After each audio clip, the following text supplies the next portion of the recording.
Hello, it's Michael from Give Energy, and I'm going to do a small demonstration on how to use the EMS. So we're starting off on the status page, which is the page you will land on when you view your EMS. You have a number of selection areas across the top, from graph data all the way through to meter information. The two areas we're going to focus on today are the status page and the settings pages. On the status page, you'll see your EMS status, what it's doing, how it's running. In this case, status is normal. There are no warning codes. Now, warning codes are important. If you see your status is in error or warning, you'll have an error code. Take a note of that error code and pass it through to the Give Energy support team. They'll understand what's going on and they'll be able to help resolve the problem.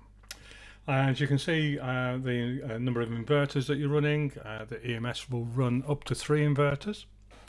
In this instance, we've got 2. We can see that they're online. We can see the status of charge for them and what they're currently doing. So mine are currently charging up. So I've got active power and negative, which is a charge slot. So we're charging from the grid. Okay, the part that we're interested in is the settings page. So on the settings page, the top one is called Plant Enable, and that does exactly what it says on the box, which is enable or disable your plant. So we're enabled at the moment. If I wanted to do a calibration charge on a single inverter, I would set it to disabled before I went to the inverter and then started doing one of the calibration charges. We have a timed charge slot. Now, charge slots, discharge slots and export slots have their own separate priorities, and the priority order is as follows. Charge has the highest priority. If a charge slot is set, it will do it. Timed discharge, that's almost like an eco setting, so call it timed home demand. When you have a slot set on there, if there's no charge slot, it will support the house load using PV, then battery, then grid. If there's not enough PV, it will add battery to that to help support the load. If there's still not enough there, it will use grid to support the load. The load can be up to 6 kilowatts in this instance, and it would still be able to support that from the 2 inverters. If it was higher than that, it would have to use other sources. And timed export is exactly what it is, timed export. You will have to leave gaps in your timed discharge schedule if you want your export to run, because export has the lowest priority. So in this instance, you can see I've got 3 export slots here, 12 till 1, 8 till 8:30, and 11 o'clock in the evening to a minute to midnight.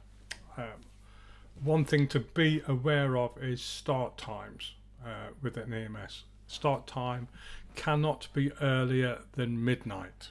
So you cannot put 23:59 and then have an end of 5 o'clock. That will not work. So it has to be within the single 24-hour day.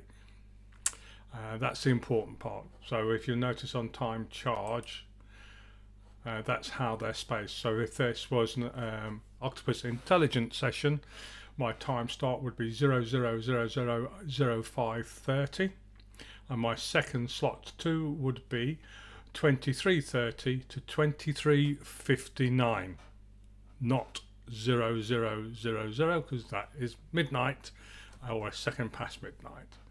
So it's 23:59. That means there is a 1-minute slot that's not covered, but we have to do it this way because of the register space required isn't sufficient in an EMS.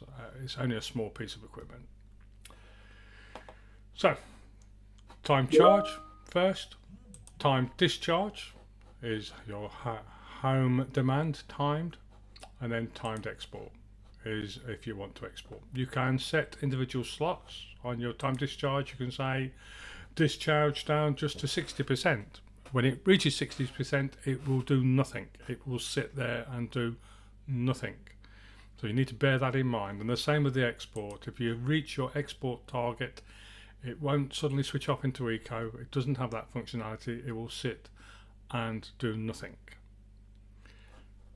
So very simple for you.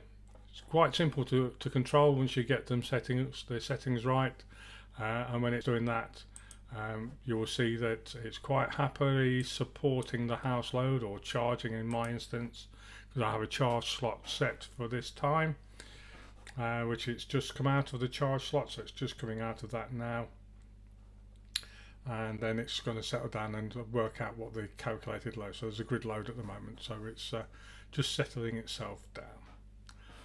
Thank you very much for spending some time with me, and if you have any questions, please do not hesitate to either email me or call me, and I'll attempt to sort out an answer for you.